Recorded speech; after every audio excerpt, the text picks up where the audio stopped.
दोस्तों आज की ये वीडियो थोड़ी सी अलग होने वाली है क्योंकि ये वीडियो सिर्फ पॉलिटी से जुड़ी हुई नहीं है, ये जुड़ी हुई है ज्योग्राफी से। क्योंकि आज की इस वीडियो में मैं आपको बताने वाला हूँ भारत की कुछ महत्वपूर्ण नदियों के बारे में और उनसे जुड़े हुए कुछ फैक्ट्स के बारे में। क्योंकि इसके प्रश्न सीधे सीधे जीके में पूछ लिए जाते हैं, इसके ऑब्जेक्टिव्स आपको एग्जाम्स में देखने को मिल जाते हैं। इसमें सबसे महत्वपूर्ण बात यह है कि अगर आप किसी नदी के बारे में पढ़ रहे हो तो उससे जुड़ी हुई परियोजनाओं के बारे में, बांधों के बारे में और उससे जुड़े हुए विवादों के बारे में भी आपको पढ़ना पड़ता है। तो आपके पास एक अच्छी खासी समझ डेवलप हो जाती है ज्योग्राफी को लेके भी और पॉलिटी को लेके भी। तो मुझे उम्मीद है कि मेरा ये प्रयास आपको पसंद आएगा, इसलिए ज्यादा देर न करते हुए शुरू करते हैं। देखो, ये भारत का नक्शा है आपके सामने। देखो, भारत के नक्शे में दो तरीके की नदियां निकलती हैं। पहली वो जो छोटी नदियां होती हैं और जाके किसी बड़ी नदी में जाके मिल जाती हैं, और दूसरी वो जो बड़ी नदियां होती हैं और जाकर के सीधा समुद्र में मिल जाती हैं। अब बात अगर समुद्र की हो रही है तो समुद्र के दो हिस्से हमारे पास हैं, एक है अरब सागर और दूसरी है बंगाल की खाड़ी। तो जितनी भी बड़ी बड़ी नदियां हैं जिनमें छोटी नदियां मिल जाती हैं वो या तो अरब सागर में जाके गिरेंगी या फिर बंगाल की खाड़ी में जाके गिरेंगी। अब ये इस बात पर डिपेंड करता है कि वो नदियां निकल कहाँ से रही है। तो देखो, भारत में जो नदियां हैं मुख्यतः दो जगहों से निकलती है। एक तो हिमालय के साइड से यानी कि उत्तर भारत से, और दूसरा दक्षिण भारत से जिसको आप प्रायद्वीपीय नदियां भी कहते हो, जो कि यहाँ के पठारों से निकलती है। तो अगर सबसे पहले बात करें हिमालय वाले हिस्से की तो देखो, यहाँ पे एक जगह है जिसको हम कहते हैं मानसरोवर। मानसरोवर से एक नदी निकलती है जो कि इस तरीके से होते हुए गुजरती है और यहाँ से जाते हुए सीधा अरब सागर में घुस जाती है। इस नदी को हम लोग कहते हैं सिंधु नदी। इसी सिंधु नदी पे हुआ है भारत और पाकिस्तान का सिंधु समझौता। लेकिन इस समझौते को समझने के लिए आपको कुछ एक चीज़ें जानना ज़रूरी है कि इस सिंधु नदी के नीचे ही इस हिस्से से 5 और नदियां निकलती हैं जिसको हम कहते हैं झेलम, चिनाब, रावी, व्यास और सतलज। ये जो नदियां हैं ये आगे चल के पाकिस्तान से होती हुई जाके सीधा अरब सागर में गिरती है। बीच में पंजाब भी है। पंजाब का मतलब ही होता है 5 नदियों का प्रदेश। तो कहीं ना कहीं इन 5 नदियों की बड़ी भूमिका है। तो ये जो हिस्सा है ये वाला, इसके अंदर ये 6 नदियां हो जाती हैं, सिंधु और नीचे वाली 5। तो अब जो सिंधु जल समझौता हुआ है उसके हिसाब से जो ऊपर की 3 नदियां हैं जिनमें आप कहोगे सिंधु, झेलम और चेनाब, इसमें से जो 20% पानी है वो भारत को मिलता है और 80% पानी जो है वो पाकिस्तान को मिलता है। और बाकी की जो 3 नदियां हैं नीचे वाली, रावी, व्यास और सतलज, उसका जो 80% पानी है वो भारत को मिलता है और 20% पानी जो है वो पाकिस्तान को मिलता है। हालांकि ये जो सिंधु जल समझौता है इसको लेके काफी सारे विवाद हैं जो पाकिस्तान और इंडिया के अंदर चल रहे हैं। अगर आप कहेंगे तो अलग से मैं इसके ऊपर वीडियो जरूर बना दूंगा। फिलहाल आपको ये याद रखना है कि सिंधु नदी जो है वो 2880 किलोमीटर लंबी नदी है जिसका ज्यादातर हिस्सा जो है वो पाकिस्तान के पास जाता है। अब बात करते हैं अगली नदी के बारे में, वो है गंगा, जो कि निकलती है उत्तराखंड की गंगोत्री से। ये जो गंगा है ये 2525 किलोमीटर लंबी नदी है जो कि यूपी, बिहार, वेस्ट बंगाल और बांग्लादेश से होती हुई जाती है और जाके बंगाल की खाड़ी में जाके गिर जाती है। अब यहाँ याद रखने वाली बात यह है कि गंगा को गंगा नाम सीधे नहीं मिल जाता है, उसके अंदर 2 और नदियां जाके मिलती हैं तब वो जाके गंगा नदी बनती है। उसमें से पहली है अलकनंदा और दूसरी है भागीरथी। ये दोनों नदियों के मिलने से ही गंगा को गंगा नाम मिलता है। गंगा के अंदर और भी छोटी छोटी नदियां जाके मिलती है जिसको आप संयोगी नदी कह सकते हो, जैसे कि कोसी हो गई, भागमती हो गई, घाघरा हो गई। कोसी का नाम आपने सुना होगा, बिहार की बहुत फेमस नदी है। तो ये भी गंगा के अंदर जाके मिलती है। तो गंगा के अंदर एक काफी लंबा समूह मिलता है जाकर के, ठीक है। और खास बात यह है कि जब ये गंगा नदी बांग्लादेश में पहुंचती है तो वहां उसका नाम बदल जाता है वहां के हिसाब से, और वो हो जाता है पद्मा। याद रखिए, गंगा तो हम इसको यहाँ कहते हैं, वहां उसे पद्मा कहा जाता है। अब यहाँ पे हम लोगों ने बात की संयोगी नदियों के बारे में, तो मैं आपको बता दूं कि उत्तराखंड से एक और नदी निकलती है जिसको हम कहते हैं यमुना। यमुना नदी जो है वो उत्तराखंड से निकलती है और जाके प्रयागराज में गंगा से मिल जाती है। आपने प्रयागराज के संगम के बारे में तो सुना ही होगा। तो ऐसे में यमुना जाके कहाँ मिलती है? गंगा जी के अंदर मिलती है। तो ऐसे में सबसे बड़ी संयोगी नदी कौन सी हो गई गंगा की? यमुना नदी हो गई। याद रखिए, यमुना के अंदर भी कुछ एक छोटी छोटी नदियां आके मिलती हैं, जैसे कि चंबल हो गई, बेतवा हो गई।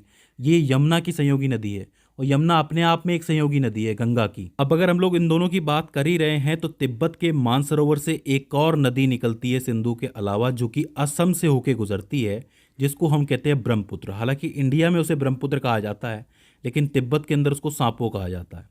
ये जो नदी है, जो ब्रह्मपुत्र है, वो 2900 किलोमीटर लंबी है, लेकिन भारत से सिर्फ इसका 915 किलोमीटर का भाग ही गुजरता है, ठीक है। तो ऐसे में कन्फ्यूजन पैदा होता है कि भारत की सबसे लंबी नदी कौन सी है, तो वो गंगा जी ही रहेगी। ब्रह्मपुत्र लंबी है लेकिन 915 किलोमीटर का भाग ही है जो भारत से गुजरता है, इसलिए गंगा को ही सबसे लंबी नदी कहा जाएगा। अब ब्रह्मपुत्र की खास बात यह है कि भले ही ये भारत की सबसे लंबी नदी ना हो, लेकिन ये भारत की सबसे चौड़ी नदी ज़रूर है। असम में एक जगह ऐसी आती है जहाँ पे ये बहुत ही ज़्यादा चौड़ी हो जाती है और उसके बीच में द्वीप होते हैं। आपने सुना होगा कि समंदर के बीच में द्वीप होते हैं, लेकिन नदी के बीच में भी द्वीप होते हैं, जिसको नदी द्वीप कहा जाता है। तो इस ब्रह्मपुत्र के अंदर, असम के अंदर एक माजुली नाम का एक द्वीप है, जो कि बहुत फेमस द्वीप है, जो कि पूरे विश्व में सबसे बड़ा नदी द्वीप कहलाता है। उसके अलावा उमानंद नाम का एक बहुत छोटा नदी द्वीप भी वहीं पर ही है। तो नदी द्वीप से ज़रूर एक प्रश्न बनता है, तो आपको इस चीज़ का याद रखना है। अब ब्रह्मपुत्र के साथ मसला ये है कि जब ये बांग्लादेश पहुंचती है तो इसका नाम भी वहाँ जाके बदल जाता है। इसको हम कहते हैं वहाँ पे जमुना, यमुना नहीं जमुना। तो गंगा क्या थी, पद्मा हो गई थी बांग्लादेश आने के बाद, और ब्रह्मपुत्र क्या हो गई, जमुना हो गई।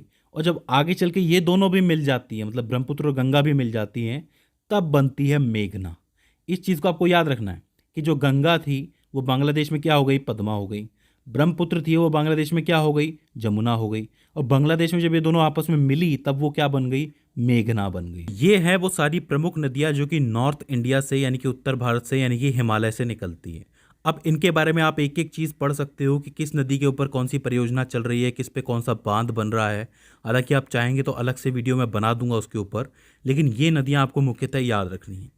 इसके बाद बात करते हैं प्रायद्वीपीय नदियों के बारे में, यानी कि जो दक्षिण भारत से निकलती है। देखो, बात अगर दक्षिण भारत की हो रही है तो सबसे पहले बात होनी चाहिए अरावली पर्वतमाला से निकलने वाली लूनी नदी के बारे में, क्योंकि ये जो पर्वतमाला है सबसे पुरानी पर्वतमालाओं में से एक है।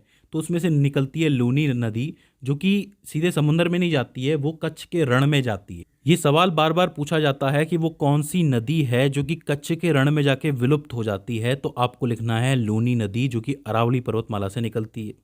अब इसी के पास अगर बात करें मध्य भारत की, तो वो है छत्तीसगढ़।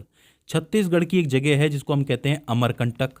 उस अमरकंटक पॉइंट से 3 नदियां निकलती हैं। अब ये भी क्वेश्चन बार बार पूछा जाता है कि वो कौन सा पॉइंट है या फिर वो कौन सी जगह है जहाँ से 3 नदियां निकलती है 3 अलग अलग दिशाओं के लिए। तो अब यहाँ से देखना, अमरकंटक से एक तो निकलती है सोन नदी, जो कि गंगा में जाकर के मिलती है, ठीक है।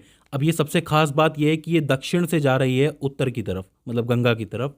बाकी जो नदियां हैं वो ऊपर से नीचे की तरफ आ रही हैं, आप लोग देख सकते हो उत्तर से नीचे आ रही हैं। तो ये एक खास बात है सोन नदी की। क्वेश्चन बन सकता है कि वो कौन सी नदी है जो कि दक्षिण से गंगा जी में आकर के मिलती है, तो आपको लिखना है सोन नदी, ये अमरकंटक से निकलती है।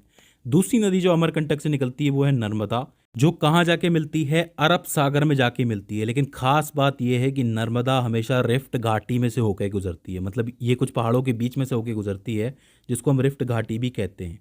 और ख़ास बात यह है कि नर्मदा के ठीक नीचे वो एक और नदी चलती है जिसको हम कहते हैं ताप्ती नदी, वो भी अरब सागर में जाके मिलती है। अब खास बात यह है कि प्रश्न ऐसे बनेगा कि भारत में वो कौन सी 2 नदियां हैं जो एक साथ चलती हैं और जाके अरब सागर में जाके मिल जाती हैं। तो आपको लिखना है नर्मदा और ताप्ती, ठीक है। और अमरकंटक पॉइंट से तीसरी जो नदी निकलती है उसको हम कहते हैं महानदी। अब महानदी जाके गिरती बंगाल की खाड़ी में है।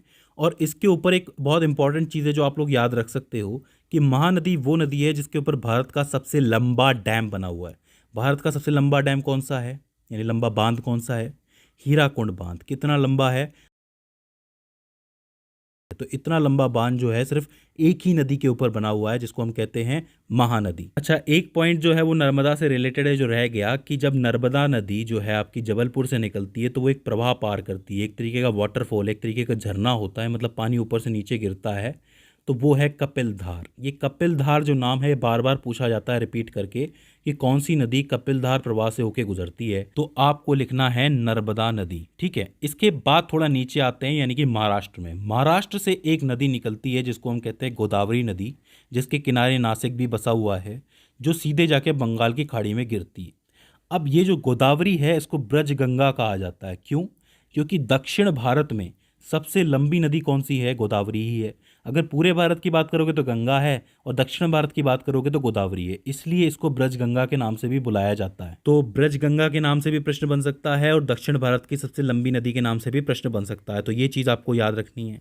इसके बाद महाराष्ट्र के नीचे आप आओगे तो यहाँ पे महाबलेश्वर नाम की एक जगह है जहाँ से एक और नदी निकलती है जिसको हम कहते हैं कृष्णा नदी, जो कि कर्नाटक से होते हुए, आंध्र प्रदेश से होते हुए बंगाल की खाड़ी में जाके गिर जाती है। तो जो कृष्णा नदी है वो भी अपने आप में एक लंबी नदी है, लेकिन वो गोदावरी से छोटी है, ठीक है। इसके बाद आती है कावेरी नदी, जिसके ऊपर एक बहुत बड़ा विवाद चल रहा है, जो कि आपके कर्नाटक और तमिलनाडु के बीच में। कावेरी नदी जो है वो 805 किलोमीटर लंबी है और इसका फैलाव पांडुचेरी तक देखने को मिल जाता है आपको। ठीक है, तो ये भी बहुत इंपॉर्टेंट नदी है, इसके ऊपर भी प्रश्न बनते हैं। इसके बाद 2-3 प्रश्न जो हैं वो आपके बनते हैं, कुछ एक पॉइंट्स है वो आपको बता देता हूँ। जैसे मैंने अभी आपको बताया कि जो सबसे लंबा डैम है वो हीराकुंड डैम है। कहाँ बना हुआ है?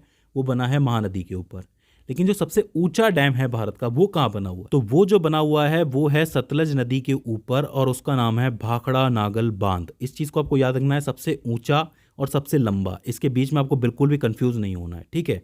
और एक इंपॉर्टेंट चीज़ है सतलज के बारे में कि सतलज से ही एक नहर और निकल रही है जो कि जाती है राजस्थान। उसको कहते हैं इंदिरा नहर या फिर इंदिरा कनाल। तो सतलज रिवर जो है वो कहीं ना कहीं पानी जो है वो प्रवाह करती है किधर? राजस्थान के अंदर भी करती है। अब चूंकि आपको पता है कि सतलज के ठीक ऊपर कौन सी नदी है? व्यास नदी है। तो व्यास का पानी भी कभी कभी इस नहर के अंदर आ जाता है, लेकिन मुख्यतः जो पानी होता है वो सतलज का ही होता है। तो अगर आपसे प्रश्न पूछा जाए तो आप सतलज ही लिखेंगे उसके अंदर, जिससे कन्फ्यूजन ना हो। तो दोस्तों ये हैं कुछ एक इंपॉर्टेंट नदियाँ जिसके बारे में मैंने आपको बताया है। हालांकि बहुत सी चीज़ें इसके अंदर छूट गई हैं, और भी चीज़ें होंगी तो मैं सेकंड पार्ट के अंदर कवर कर दूंगा। फिलहाल मुझे उम्मीद है कि ये जो मैंने वीडियो बनाई है ज्योग्राफी के ऊपर, आई होप आपको समझ में आई होगी और आपके लिए हेल्पफुल साबित रही होगी।